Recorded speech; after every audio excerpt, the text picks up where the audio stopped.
팀장 안녕하세요. 안녕하세요. 선생님 힘들죠? 증권투자 상담사가 힘든 건 사실입니다. 금융자격증의 꽃이라고도 한때는 불렸습니다만 지금은 파산상품투자 상담사가 진정한 금융자격증의 꽃이 되었죠. 자, 여러분들 꽃 중에 꽃 무슨 꽃? 웃음꽃 한번 활짝 웃고 시작하도록 하겠습니다. 한번 웃어보세요. 웃어. 스마일, 스마일.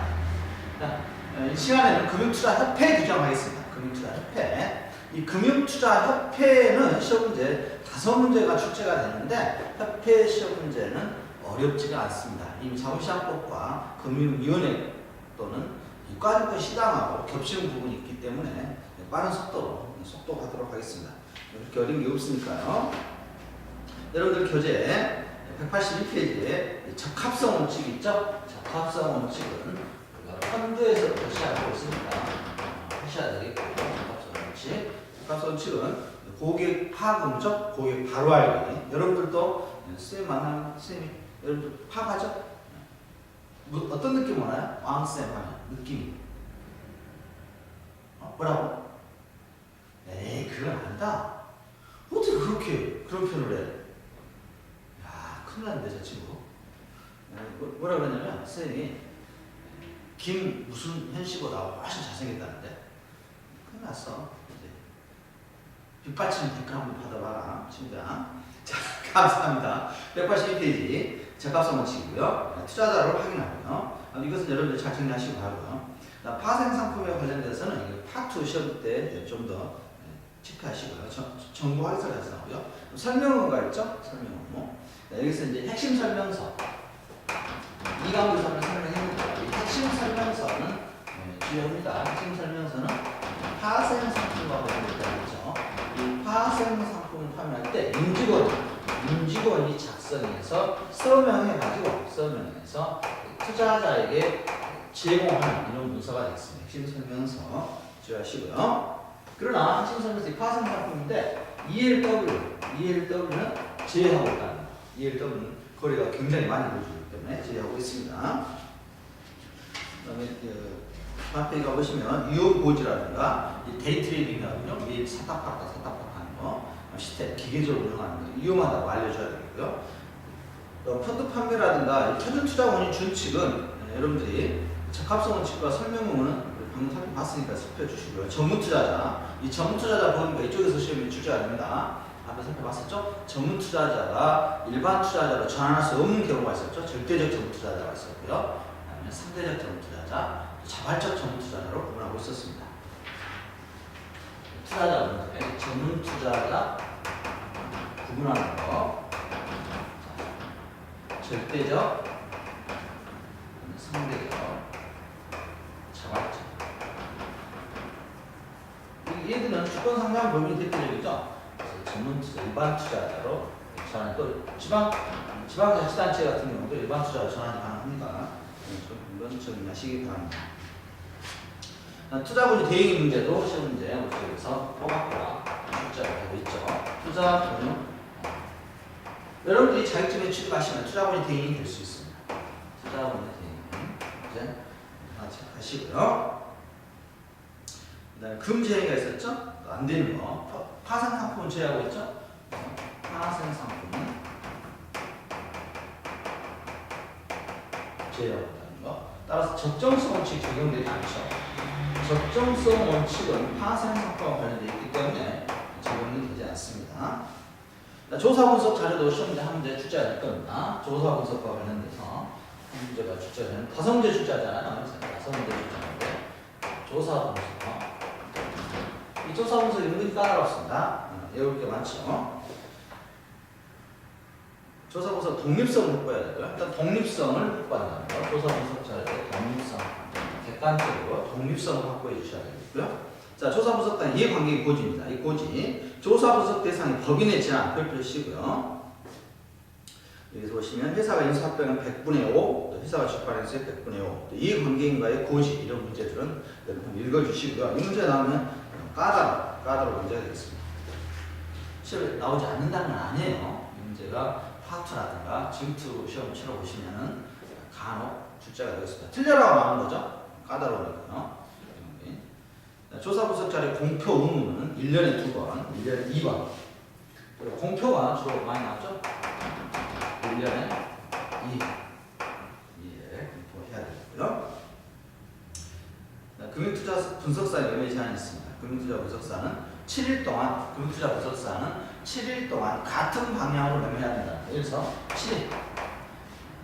매수 의견을 제시했습니다. 그럼 7일 동안 매수해야 되겠고요. 만약에 매도 의견을 제시했다면 매도를 해야 되겠습니다. 같은 방향으로 매매해야 되겠습니다. 그래서 조사분석 담당자가 A 회사에 대해서 주식을 매수 의견을 제시하고 회사에서 매도하면 안 되겠죠.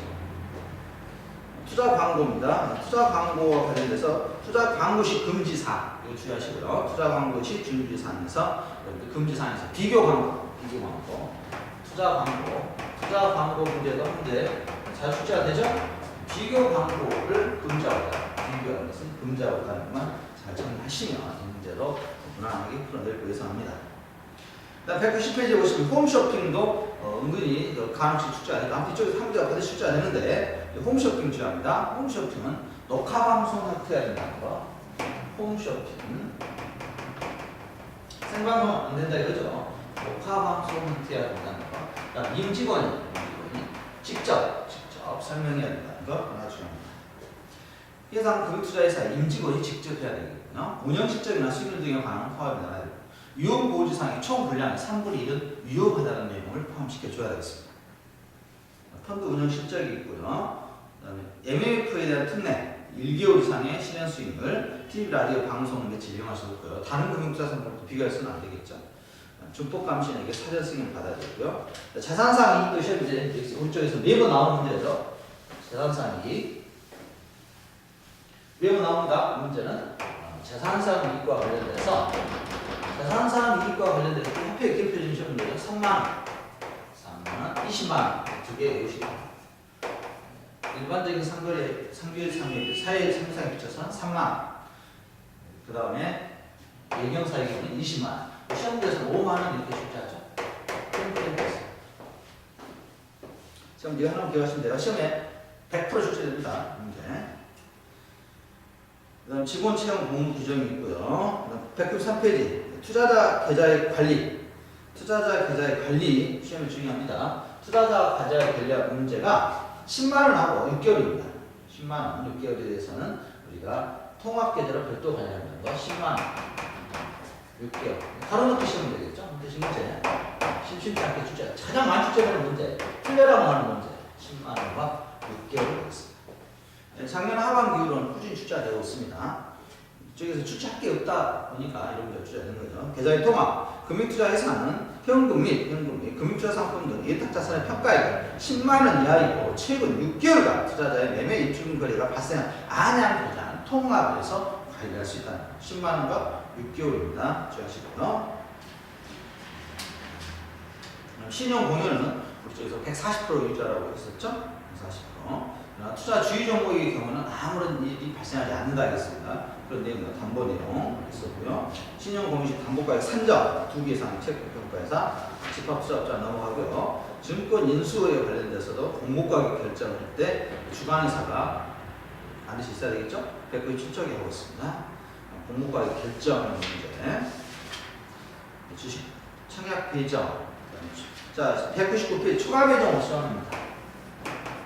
초과 배정 옵션. 초과 배정 옵션이 왜 중요하냐면 숫자 때문에 15%. 자, 어디에서 25%만 했죠? 25%는 어디를 그렇죠? 자기 주식 매매, 자기 자사주 매매와 관련해서 25%였죠? 초과 배정.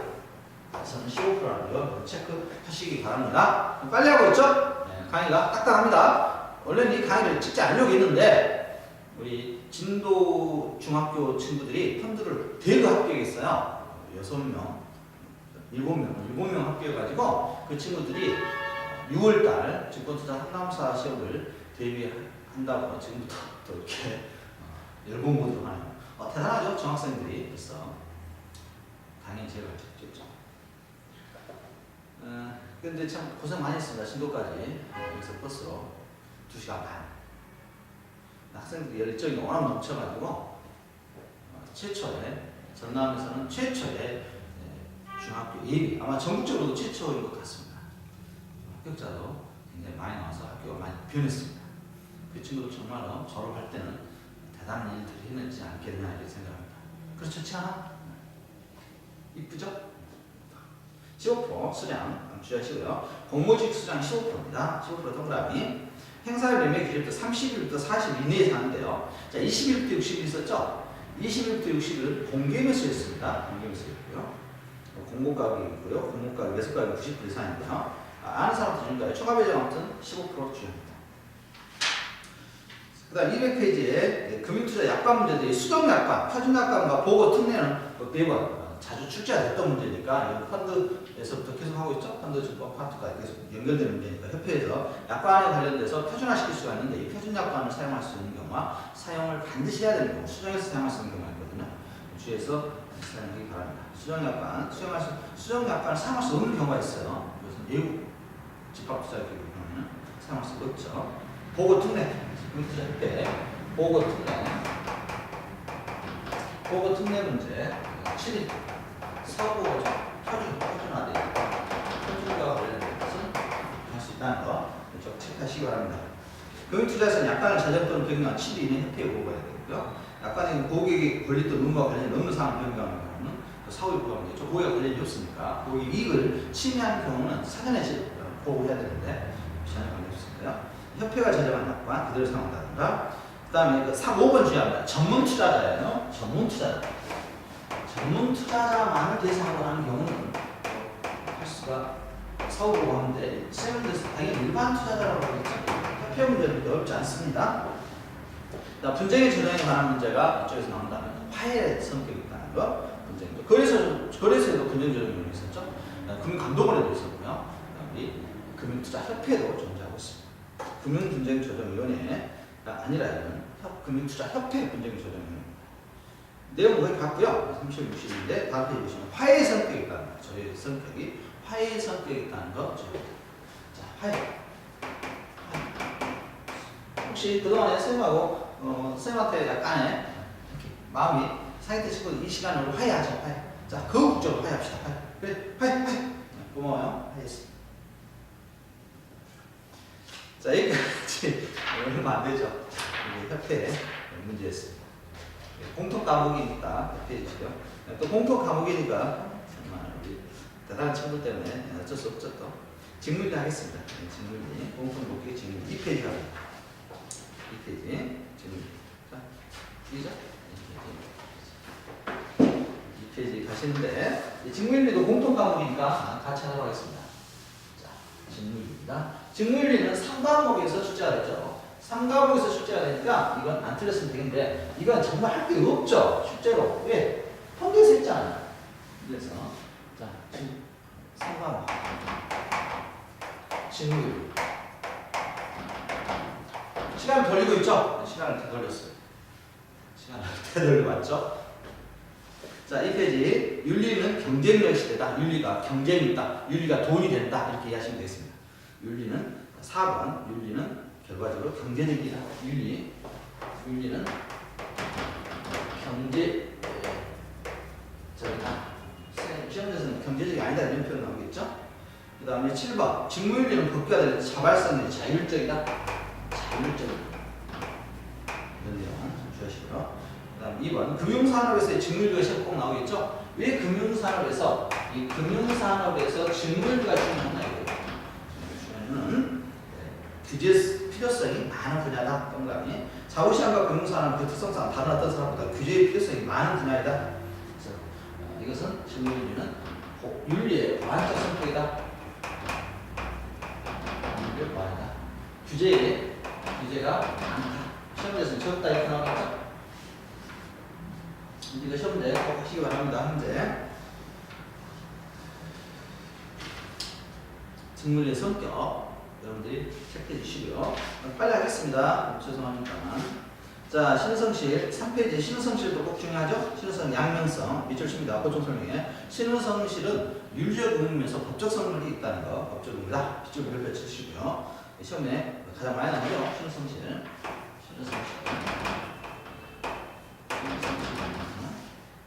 그 다음에 전문직자무, 공정수무, 법기교수무, 소속사항으로 지원해야 되겠고요.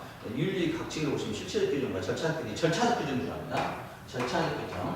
절차적 규정을 중심으로 공부하셔야 되는데, 절차적 규정은 내부 통제 규정, 준법 감시이고요.